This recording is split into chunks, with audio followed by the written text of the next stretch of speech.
الحمد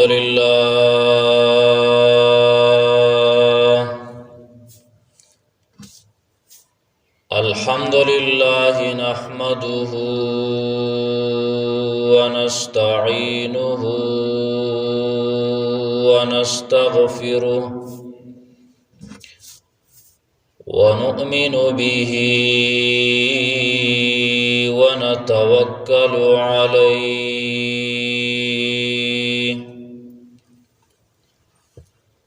ونعوذ بالله من شرور أنفسنا ومن سيئات أعمالنا من يهده الله فلا مضل له ومن يضلله فلا هادي له وأشهد أن لا إله إلا الله وحده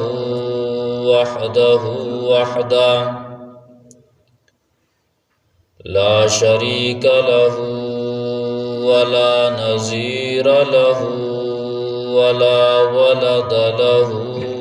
ولا والد له وأشهد أن سيدنا وسندنا وحبيبنا وحبيب ربنا ومولانا وأتقانا وأزكانا أحمد الأنبياء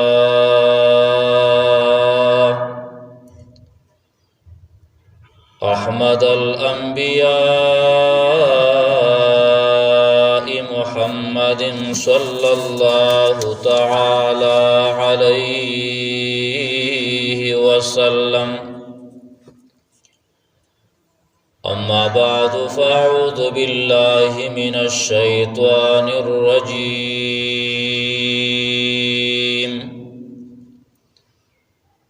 بسم الله الرحمن الرحيم.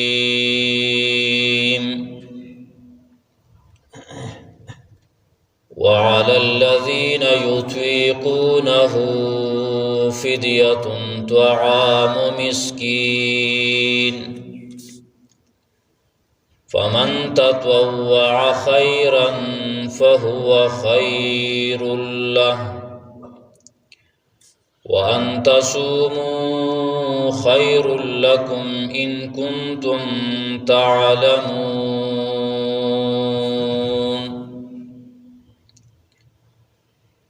وعن عبد الله بن عمر رضي الله تعالى عنهما أن رسول الله صلى الله تعالى عليه وسلم فرض زكاة الفطر من رمضان على كل نفس من المسلمين حر أو عبد رجل أو امرأة صغير أو كبير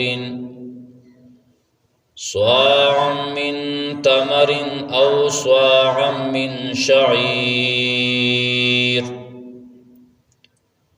وعن عبد الله بن عباس رضي الله تعالى عنهما قال فرض رسول الله صلى الله تعالى عليه وسلم زكاة الفطر طهرة للصائم من اللغو والرفث وطعمة للمساكين من أداها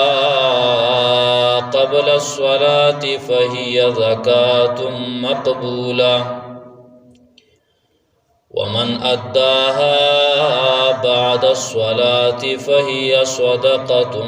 من الصدقات.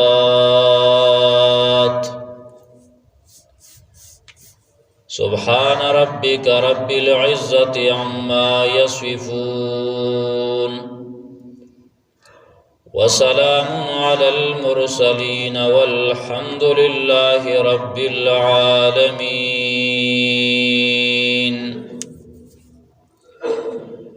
زما عزتمند مسلمانانو، رمضان المبارک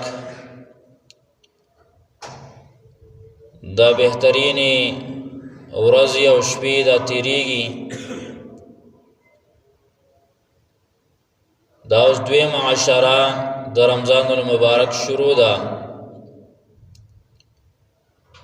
او دریمه عشره را روانه ده. په دې اخرنو ورځو کې د رمضان المبارک یو څو عبادتونه دا ډېر اهم دي چې یو پای کې اعتکاف دی او دویم پای کې د لیلۃ القدر د شپې عبادت او بندګی ده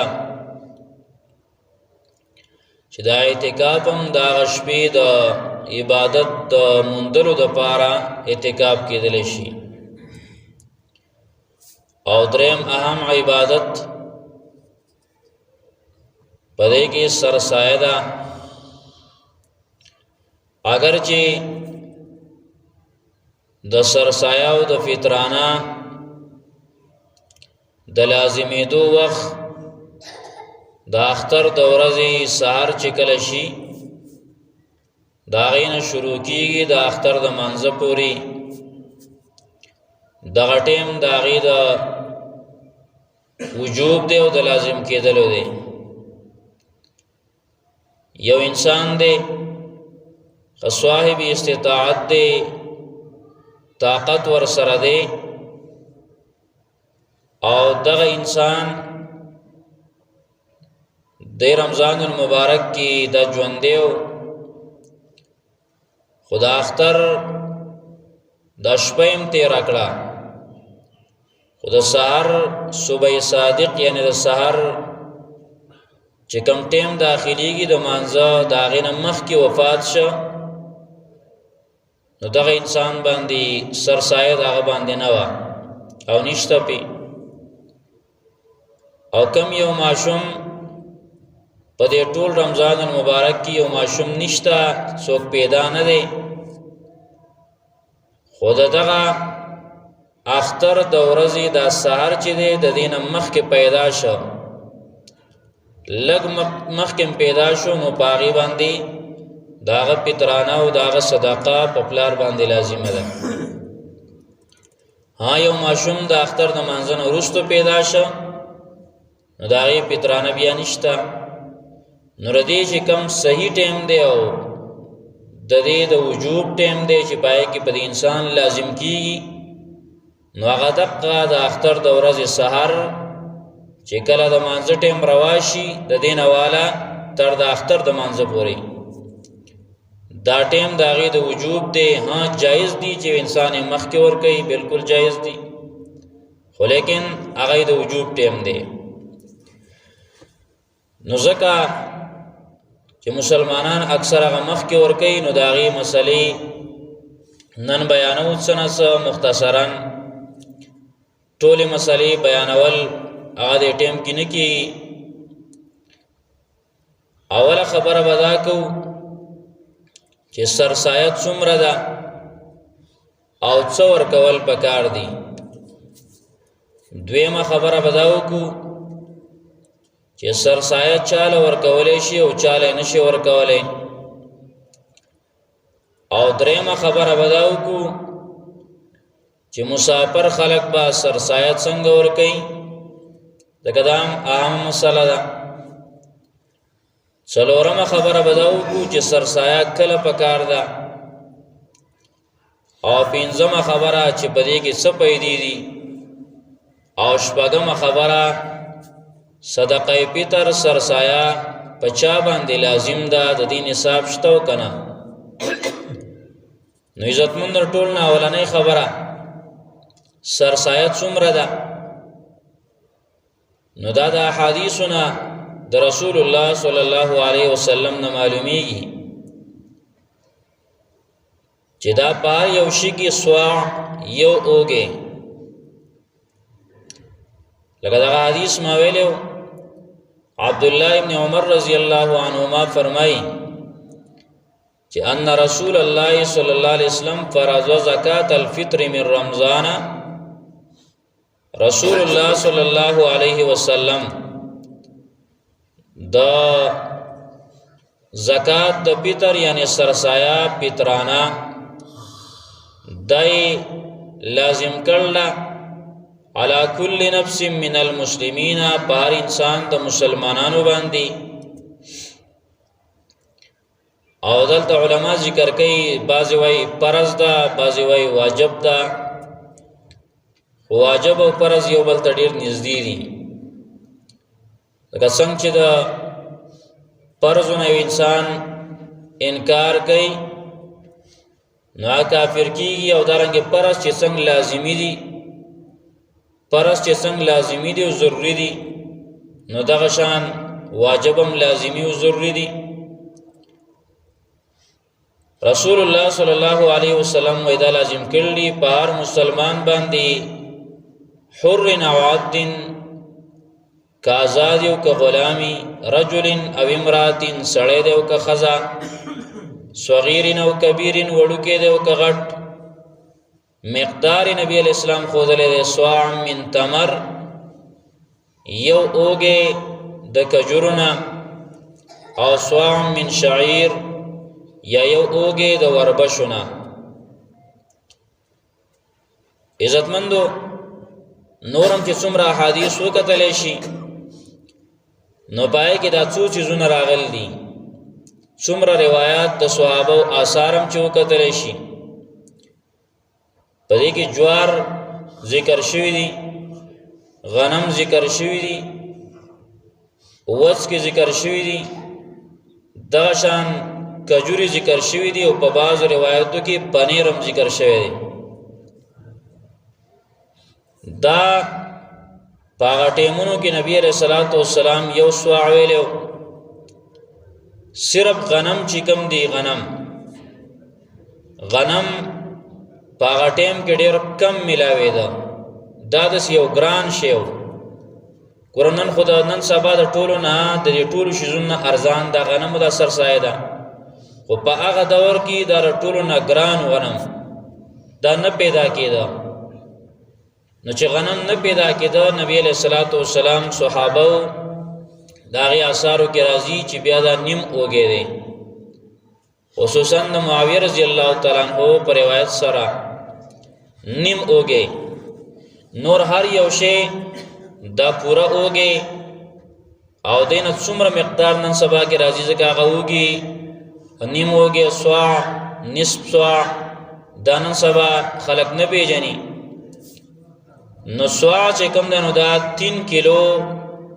324 ګرام په نننی حساب سره په وسنی حساب سره 3 کیلو او 340 ګرام دا یو صاع دی یو اوګې دی او نصف صاع نیم اوګې بیا راځي 1 کیلو او 220 ګرام خو احتیاطاً علما 2 کیلو وای نور 1 کیلو 1 کیلو 262 ګرام احتیاطاً 2 کیلو صدقه فطر دیتا صدقه فطر هم وای دا شان دیتا زکات النفس هم وای د نفس پاکی او دا شان دیتا زکات البدن هم وای تاسو بخبری خبرې لګورشتو به ان شاء الله تعالی صحیح دی زکات النفس هم دیتا وای او زکات البدن هم ورته وای زکات البدن د بدن پاکواله زکات النفس د نفس پاکواله او پترانه سرسایا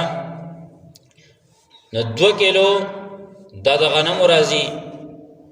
او د دینه علاوه چې کم نور کم شیزونه دي کاغه جوار دي کاغه کجوري دي کاغه کشمش دي هغه د پاره هغه 3.5 کیلو 3.5 کیلو صرف په غنمو کې زکامات استویل چې په ټیم کې غنم ګرانو نه ملاوي دا نو هغه نبی علیہ السلام کم کړه، نو هغه 2 کیلو تر اوختي دي، او چې کم نور شیزونه په خپل ځای باندې پاتې وو، کجورې وي، وسکې وي، هر یو شی هغه 3.5 کیلو پاتې دي. نو سرسایه دا په دغه حساب لګولی شي. اکثر خلک هغه چې کم د رمضان په اول کې تپوس کوي یا مخکې تپوس کوي، دا داسې خاص مقدار ته څوک نشي ویلی. د هغې وجه دا ده چې تاسو ته ملک حالات معلوم دي، ریټونه چې کم نو دا په بره باندې روان دي. نن یو ریټ دی، سباله بیا بل ریټ دی، سباله بیا بل سباله بل ریټ دی. نو ځکه دا ریټونه بدلیږي. اکثر کم خلک، کم نوجوانان هغه فیسبوک استعمالی، نو پای کې مختلفې خبرې،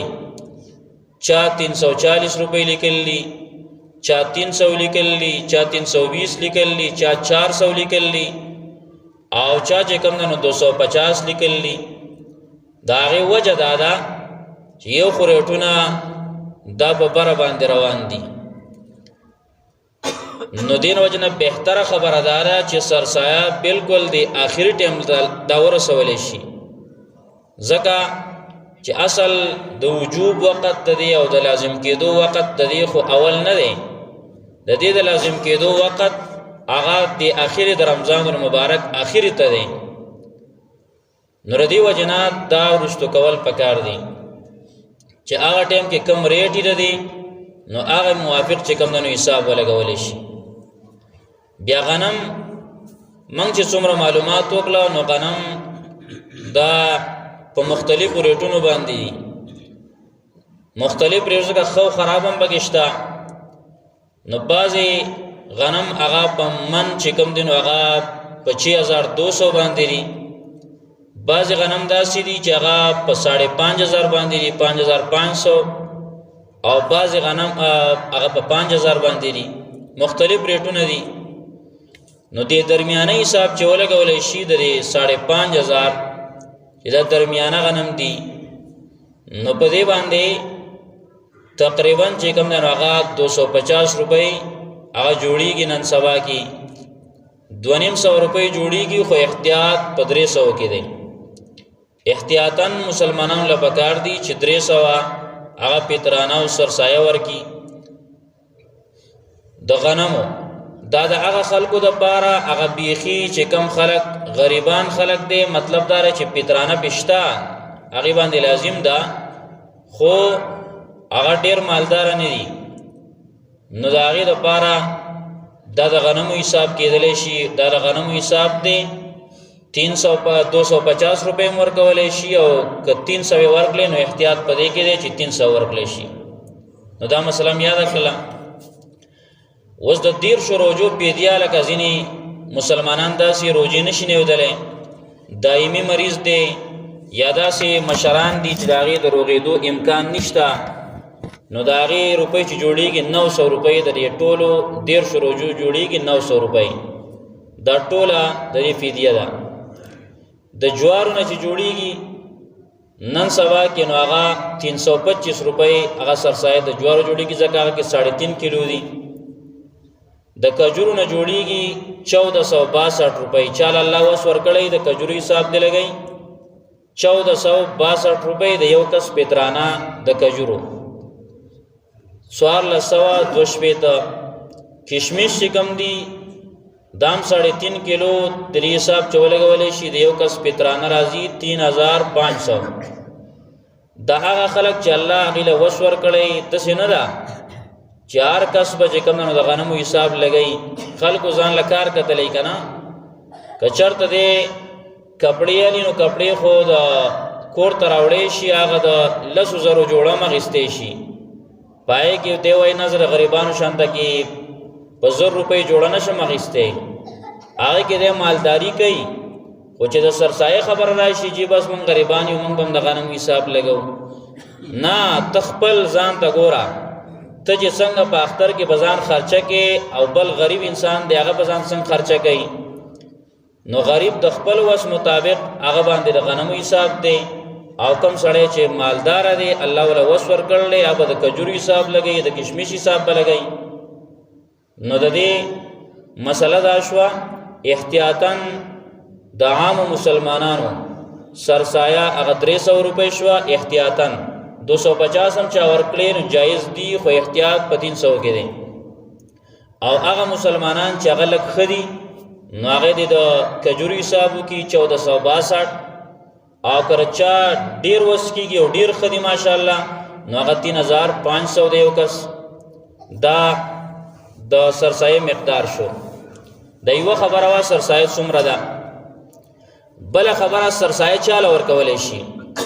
نو ګوره یاد وساتئ سرسایه صرف ته هغه چاله نشي ورکولی چې کوم اصول دي او فروع دي اصول مطلب دا چې ستا ته د چا نه پیدا یي پلار دی نیکه دی ډر نیکه دی داسې نیاګانې شوې ده د چا نه چې ته پیدا یي نو هغه له نشي ورکولی او ستا نه چې څوک پیدا دي نو هغه له نشي ورکولی چې زوی دی نوسی دی کړوسی دی او ښځه او خاوند یو بل له نشي ورکولی دا چې دیو له نشي د دې نه علاوه څومره مسلمانان چې دي هغې له صدقه فطر سرسایه ورکولی شي که هغه ستا ورور دی هغه له هم سرسایه ورکولی شي خور ده هغه له هم ورکولی شي او د نورو خلکو نه چې کله په کور کې خلک غریبانان نو هغه خپل رشته داران دا اهم دي او دا په اول نمبر په پیله نمبر باندې دي وروسته بیا نورو خلکو لزا نو مطلب دا چې هغه خلک چې پتا باندې د هغې نان نفقه لازمه ده د هغې خرچه پتا لازمه ده که نه لکه مور او پلار باندې ته ذمهوارې خرچه به وله ورکې زامنو باندې ذمهوارې خرچه به ورکې ښځه باندې ذمهوارې خرچه به ورکې نو چا باندې چې ته ذمهوارې هغې له به سرسایه نه ورکې او چا باندې ذمهوار نه یي لکه اوس ورونه دي جدا جدا ورونه دي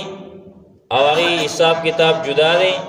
بلکل هغه یو بل له سرسایه ورکولی شي خور ده غریبه ده واده ده هغې له سرسایه ورکولی شي دا دویمه مسله شوه چې سرسایه چاله ورکولی شي چاله نه درېیمه خبره مسافر به څنګه سرسایه ورکوي نو دا مسله یاده کوي چې ګوره په سرسایه کې مسله دا ده چې کم مسلمان کم ځای کې یي او د باندې د اختر د ورځ راځي د اختر د ورځ ما تاسو ته وی چې د سرسایه خپل ټیم چې کم دی چې لازم کیږي بالکل نو هغه د اختر د سحر مانځه نه والا تر د اختر د مانځه پورې د دې ټیمونو کې چې څوک چرته یي نو د هغه ځای حساب به لګوي که په دې ورځ دقه د اختر په ورځ باندې ته په پاکستان کې د پاکستان حساب که ته په سعودي کې د سعودي حساب که ته په دوبۍ کې د دوبۍ حساب که قطر کې د قطر حساب که بل ملکی د هغه ځای حساب دقه ټیم دی په دې اختر په ورځ باندې چې څوک چړته و اوس که مثال په طور باندې خود باندې د خپل ځان صدقه د سرسایه او د دې سره سره د خپل نابالغ بچی چې دي نو د هغې سرسایه په ده باندې هغه لازمه ده د حق ځای موافق بالغ بچی هغه خپل کار کوي دغه شانده کې ښځه ده نو هغه هم چې کوم ده نو هغه به دلته د خپل ځای چې کوم ځای کې هغه اوسېږي د هغه ځای باندې فطرانه ده بعضې خلک وایي یاره جنۍ چې کوم ده نو هغه واده شوه نو بیا په پلار باندې نه په پلار باندې صرف د نابالغه بچو سرسایه لازمه ده د بالغو په هغې باندې نشته که ورکولی احسان به ورسه وکړه خو نور لازمه پې نه ده نو د دې د وجې نه چې څوک په کوم ځای کې اوسېږي د هغه ځای د کرنسۍ او د هغه ځای د روپو حساب به لګوي او بیا برابره خبره ده که دی هلته لګوي هلته ورکوي او که دارنګې خپل ملک ته رالیږي د ده مرضي ده بیا لکه اوس زموږ سعودي والا کم ملګري دي یا چې کوم دی نو د دوبۍ دي یا د قطر دي هغه مسلمانان چې کله هغې سرسایه ورکوي نو د خپلو نابالغه بچو چې کوم ماشومان دي د هغې او خپل ځان دا سرسایه به د هغه ځای کې چې څه ریټي هغه به ولګوي او د هغې مطابق به سرسایه ورکوي او چې هغه سرسایه بیا که دی هلته په هغه ملک کې ورکوي هم ټیک ده که دلته هم رالیږي او رشتهدارانو له ورکوي نو بیا هم ټیک ده دا په ده بیا دا پابندي نشته ها فطرانه چې کوم ده نو سرسایه بله مسله چې دا کله پکار ده نو ما تاسو ته وی چې دا پرې روزه کې ټوله کې ورکولی شي، خو د صحابه عمل دا و ځکه صحابه زمونږ دپاره معیار دی که نه، او صحابه زمونږ د دین مشران دي، زمونږ امامان دي. نو صحابه کرام مبارک راضي وکانو يعطون قبل العيد وکانو يعطون قبل الفطر بيوم او يومين. اغیبه دا پترانه او دا سرسایا دا اختر نه یو ورځ یا دو ورځې مخکې ورکوله. دیو بل خبره یو شبهه او یو اعتراض دا غي زاله اوس بیا کوم مخکې ما ویلو دا بار بار ځینې خلکو په ذهنونو کې دا راځي چې یاره دا زه مخکې ورکمه او چون کې ثواب به راته ځکه زیات میلاویږي چې یاره په دې کې چې کوم رمضان المبارک کې په ځان له سواري. نو دا سوچ ستا ټیک دی، خو لیکن دا د دین علاوه نور صدقې وکړه که نه. او د دې داسې مثال دی، د دې سوچ داسې مثال دی لکه یو سړی د اختر د ورځې چې کومه قرباني ده د غټ اختر وایي چې یاره هغه څاروی به د غټ اختر قرباني واسم باندې لازم ده، نو هغه ټیم کې خو ډېر شی غوښې او خلکو څاروي حلال کړي، زه په دې روژه کې حلال کړم نو یو په څو دی په اویاو دی که نه، نو یاره ما ته به د اویاو قربانو ثواب میلاو شي، او یاره ما خلک به پې روژه ماته کړي او داسې به وشي. نو په دې نیکو سوچونو باندې ته عبادت را مخکې کولی نه شي، اگر چې ستا اراده ښه ده خو را مخکې کولی نه شي. د هر عبادت خپل ټیم وي، نو دې وجې نه بهترین ټیم د دې دپاره د اختر نه ورځ دوه مخکې، ځکه مسله دا ده چې د اختر په ورځ باندې بیا لږ مشکلات دي. هغه سحر کې صرف چې کوم دی انسان هغه د اختر دپاره تیاری کولی شي که نه، ښکلی ټیم خو یې هغه و، خو لیکن د صحابو د عمل نه دا معلومیږي چې د اختر نه ورځ دوه مخکې هم چې کوم دی ورکولی شي. بیا سرسایه د دې چې کوم دی نو څه پیدې دي، نو رسول الله صلی الله علیه وسلم فرمایي چې صدقه فطر طهرة للصائم من اللغو والرفث. دا په دې روزه کې جستانه کم کوتاهی شوی نو هغه په دې سره معاف کیږي، لکه څنګه د فرایضو د پاره د هغې د پاره نوافل دي، نو دقه شان د دې روژې د پاره د دې د پاره سرسایه ده، ستانه کم کوتاهی شوی هغه پې معاف کیږي. او دویمه پیدا په دې کې دا ده نبی علیہ الصلوۃ والسلام فرمایي وطعمة للمساکین، د غریبانو د پاره خوراک دی چې کله اختر ورځ راشي او غریبانو سره چې کوم دی نو هم دومره پیسې چې هغه خپلو ماشومانو له ورکړي او دارنګې هغې سره هم دومره څه چې ځان له په هغې باندې څه سودا مودا واخلي. نو اوس ماشاءالله که دغه د اختر د ورځې د هغې د اختر د ورځې د غریبانو د خوشحالۍ دپاره الله رب العالمین دا فطرانه دا راولېږله. یو بله مسله چې آیا دا فطرانه په هر چا باندې لازمه ده؟ صدقه فطر هر څوک به ورکوي، لکه ځینې خلک هغې له قرضونه کوي، ځینې خلک داسې چې هغه په خپله د دې مستحقي خلک یې وله ورکوي، یتیمان کونډي یتیماناني خلک یې وله ورکوي او هغې بیا هم هغوی سرسایه ورکوي. نو ګوره مسله دا ده سرسایې دپاره نصاب شته، د دې دپاره هغه نصاب دی چې څنګه د قربانۍ دپاره دی. قرباني چې په چا باندې څنګه لازمیږي د څه د وجې نه، نو د حق د وجې نه په ده باندې سرسایه لازمیږي. زکات، قربانی او صدقه فطر دا درې ونه یو بل ته نږدې دي، خو صرف زکات کې کال تیرېدل شرط دی او په فطرانه کې او دغه شان په قربانۍ کې کال تیرېدل شرط نشته. دا دقه ټیم پورې خبره ده چې دې ټیم کې تاسو څومره روپۍ وي. ګوره مال تجارت دی، دارنګې سره زر دي، سپین زر دي او کرنسی ده، څلور شیزونه شو که نه. پنځم نمبر د ضرورت نه زیاتی شیزونه، دا پنځه شیزونه چې کمی دا چې کله د دې نه دومره مقدار جوړیږي چې په هغې باندې 2.5-50 تولې سپین زر کېږي، چې نن سبا د هغې نه ما حساب ولګاو نو 1,20,000 روپۍ د هغې نه جوړیږي. چې 1,20,000 روپۍ د چا سره وي نو دا مالداره دی په شریعت کې. برابره خبره ده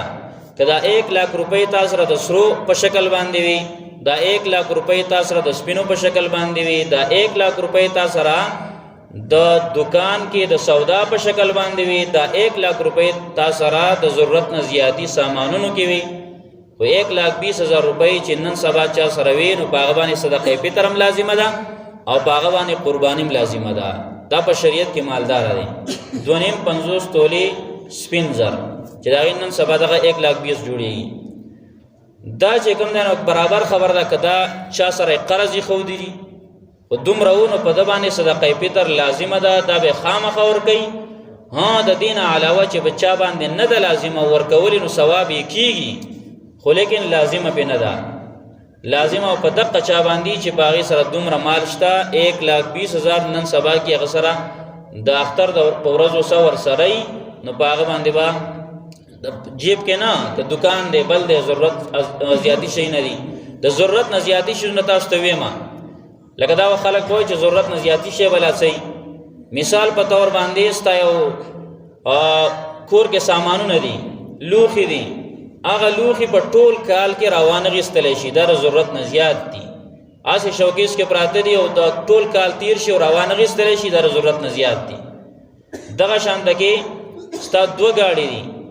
او یو ګاډی هسې ولاړ دی نو دا د ضرورت نه زیاتي دی. ګوره یو ګاډی د سره دی په دې انسان باندې نه زکات شته نه پې قرباني شته نه پې فطرانه شته او لازمه پې نه ده ورکوي ثواب دی ځکه دا یو ستا ضرورت دی. دغه شانته کې یو خپل کور دی نو غټه آبادي ده د لکو روپو آبادي ده خو د هغې باندې تا باندې نه زکات شته ځکه ضرورت دی. د ضرورت نه زیاتي اشیا چې کله هغه دغه روپو ته ورسي 1,20,000 نن سبا نو په ده باندې صدقه فطر دغه شان قرباني هغه په ده باندې لازم ده. او که کال په دې روپو باندې تیر شو نو بیا به زکات هم دې باندې لازمي. دا خو د فطرانې خبرې شوې. یو بل عمل دی صدقه فطر باره کې یا نور چې څه مسلې وي انشاءالله تعالی بیا هغې تپوس کوئ بیا به د هغې مطابق خبره کوو. دا مختصرا خبرې وي. خو یو بل عمل چې هغې ته اعتکاف وایي نو اعتکاف هغه هم ځکه بله جمعه منځ کې نه راځي نو اعتکاف متعلق مختصرا یو 2 حدیثونه ویمه. نبی علیه الصلاة والسلام فرمایي وایي اعتکاف چې چا د الله د رضا دپاره یوه ورځ د اعتکاف تېره کړه یوه ورځ نو نبی علیه السلام فرمایي الله د دې یوې ورځ په وجه باندې جعل الله بینه و بین النار 3 خنادق. الله د دې انسان او د انسان او د جهنم په مابین کې د یوې ورځې په وجه باندې 3 خندقونه د انسان لري کې د جهنم نه او 3 خندقونه یو خندق دومره دی لکه اسمان او ځمکه. ماشاءالله د یوې ورځې د اعتکاف دومره ثواب دی لکه د دې ځمکې نه واله اسمانه پورې چې 3 ځله دا کې د 3 ځله دومره شي نو دا د یوې ورځې د جهنم نه لرې والی په دې سر راځي نو 10 ورځو ماشاءالله. بیا دارنګې نبی علیه الصلاة والسلام فرمایي چې کوم یو انسان اعتکاف ته کېناستو اعتکاف ته دا ډېر اهم او ښکلې خبره ده. نبی علیه السلام فرمایي چې ویجرا له من الحسنات کعامل الحسنات کلها. کوم یو انسان اعتکاف ته کېناستو دی چې د نیکۍ څومره کارونه بهر کول د هغې ثواب ورته دنده په دې جومات کې میلاویږي. لکه که دی په دې اعتکاف کې نه وی کېناستلی دی به تبلیغ لته هغه د تبلیغ ثواب ورته دقلته په ناسته به نه میلاویږي. دی په اعتکاف کې ناست دی او لکه هلته چې تلی مي تبلیغ له دی چې کله بهرو نو ډېر نیک کارونه یې کول ښه کارونه یې کول جنازې یې کولې هغه ټول ثوابونه ول الله رب العالمین دغلته ورکوي.